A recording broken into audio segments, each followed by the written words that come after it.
And we're back. Let's see what Seamus has to say about what's going on in town here. Okay, let's see. Barbecuer? What? This man is barbecuing. Good afternoon, he says, and you realize the day is wearing on a bit. Care for a steak? It does smell good, and you're inclined to accept until the man turns to the giant block of salt sitting on his lawn and scrapes off a substantial amount. Seasoning, don't you know? He explains, I love salt. NaCl. It's great. In fact, it's so great, I built my house out of it. Sure, it might dissolve a bit when it rains, but the rest of the time, endless free seasoning for everything. You doubt this man is your contact on the wheel. Evidently, you need to climb a bit higher. You leave the man to his salty grilling. Yes, so he made his house out of salt. Interesting. Let's go on up here. So this is his bedroom. And we go up here and we climb out his window? What? If we climb out his window. Oh, too funny. Oh, I like how you did the shutters on the side of the windows here. Okay, so let's carefully go up higher. Maybe not on his roof. Okay.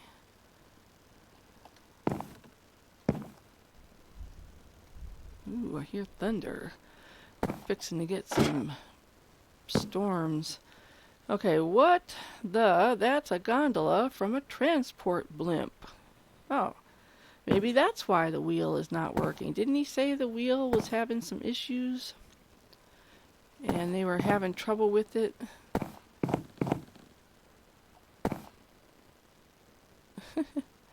Alright, so what is going on with you, sir? Who are you? Nobody? Alright, what's going on with you? Why is this gondola sitting? He's a sentry. This man appears to be on watch or something. Who goes there? He asks as you approach. Somewhat taken aback, you break out your ID yet again and show it to him. Ah, you'll want the captain then. He's inside. The sentry leans back against the gondola. As you carefully edge your way past him, an entire airship gondola complete with a crew marooned on top of the wheel. That's just crazy. Just crazy. Excuse me, pardon me.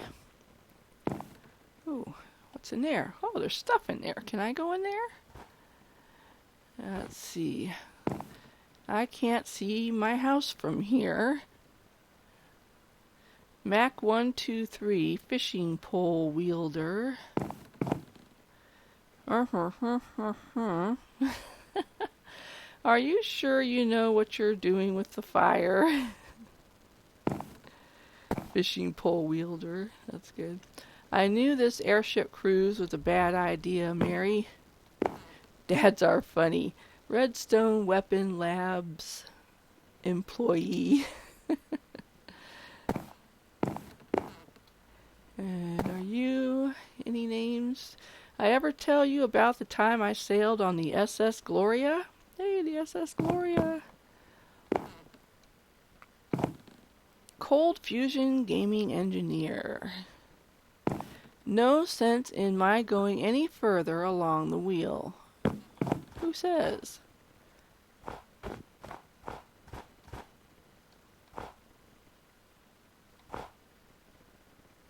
Okay, there's that pathway to the blocked tunnel. Okay. Can you imagine how long it took him just to build the wheel? Okay, who is this? The Pyro. And what is in there?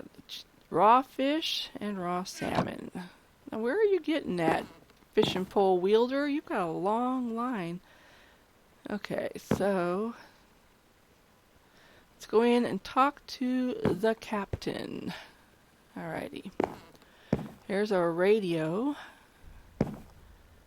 Crafting benches, bunk beds, barometric pressure 760, iron trap door with no way to open it. Why can't I open it? The official deep? Huh? The official, I'm not sure how to say that. We'll call it deep. Map of the world.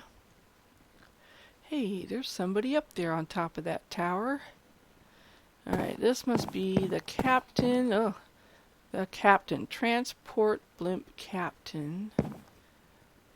Taxidermied pufferfish.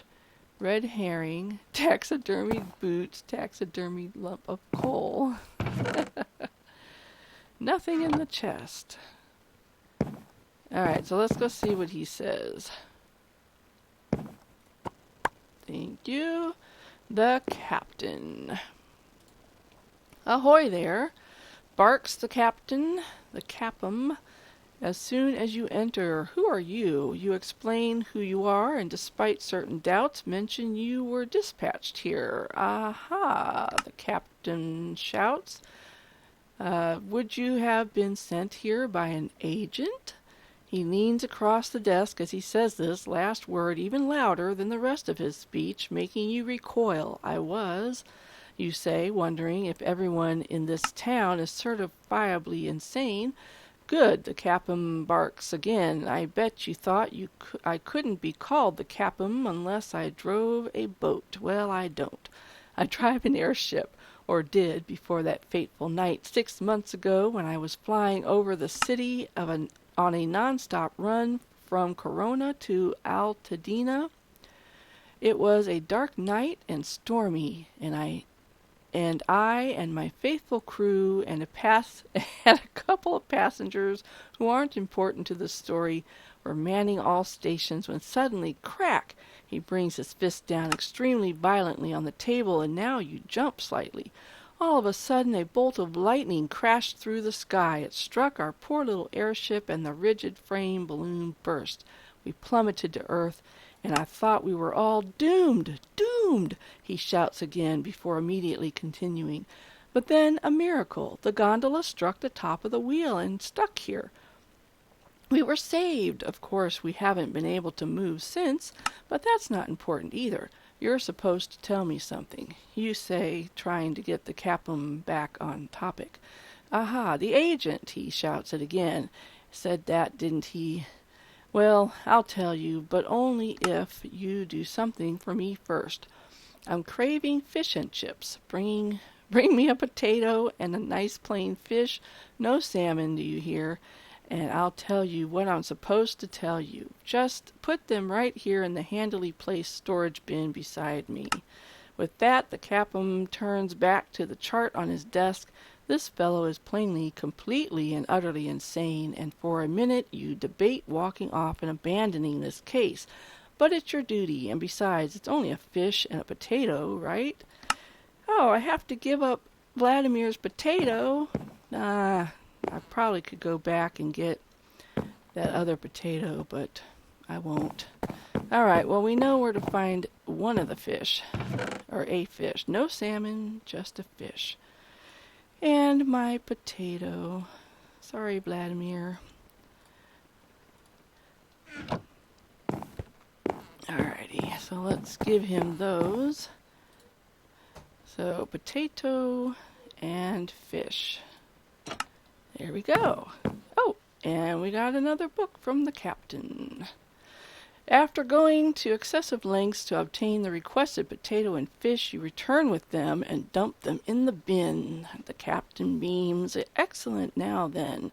He pulls out a massive ledger from one of his desk drawers and flips through it. All right, listen up. We've been keeping tabs on both the airwaves and the radio station proper. Hey, Harley. As best we can over the last 6 months, we had to keep the operative group small to avoid arousing too much suspicion, which means now that we've lost 2 of our 3 operatives, things are getting tight. 2 of your 3, you ask? Who was the second? The captain stares at you. You've met him, he says darkly. Anyway, you've been told how the smugglers are operating. I won't go back over that. Here's what we do know. The gang has been using both their own members and unwitting civilians to bribe Mr. Claw to play their specific records, trying to pick out which are which has been a difficult task, but we've got it mostly sorted out. So here he pauses, runs his fingers down the page in his book, and stops at a line. Either the last briber or the one before that is your murderer. How do you figure that, you ask, surprised. The Capim looks up from his book again. Quite simple. The last two were active members of the gang. They would be the ones who would be willing to pull the trigger on our investigator. Surely one of the civilians could have been bribed to do that, right? The Capim slaps the table in anger. Stop trying to needlessly complicate matters, he barks. Now, here's the important part. Information has reached us that the smugglers are winding down in their operation in these parts and planning to move elsewhere. We need to move fast to round them up before they do so.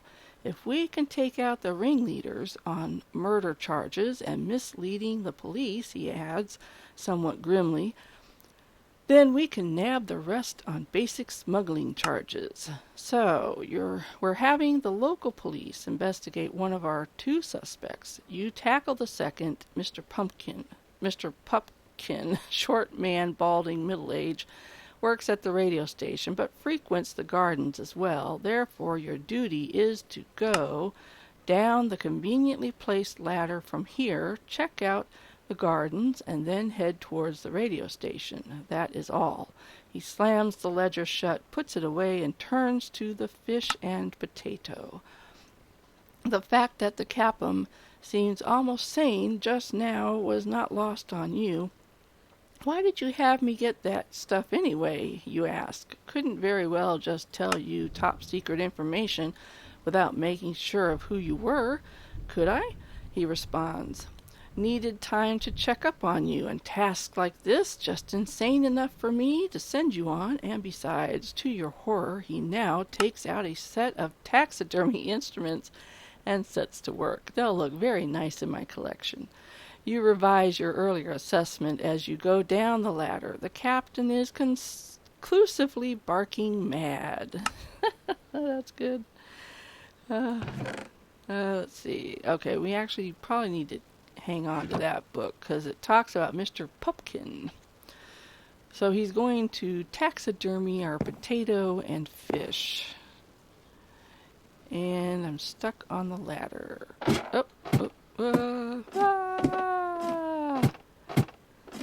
So I'm supposed to go back to the garden.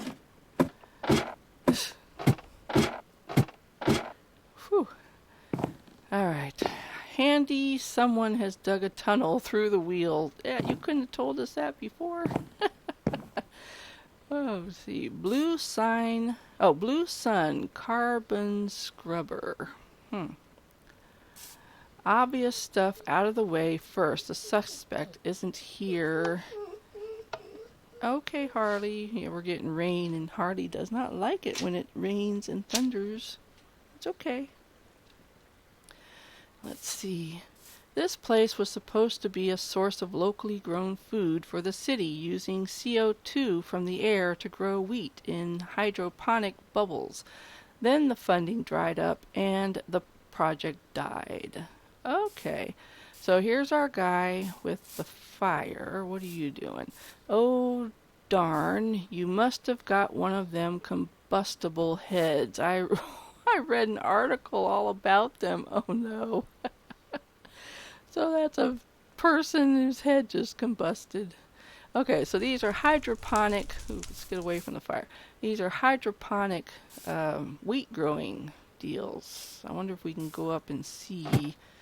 Probably not without falling and breaking our neck. Oh, we can, look. So you would plant your wheat up here.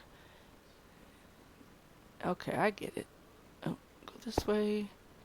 Alright, well, I think it's about getting close to the end of our episode, but in true fashion or true form. Let's just go a little bit farther.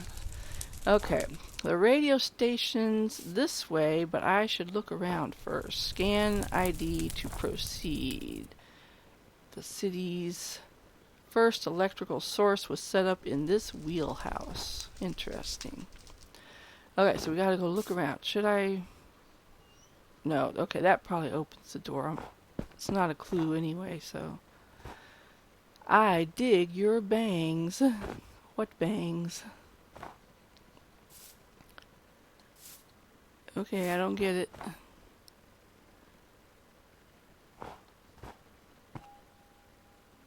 Ooh. Oh, hey, there's somebody down there. How do I get down there?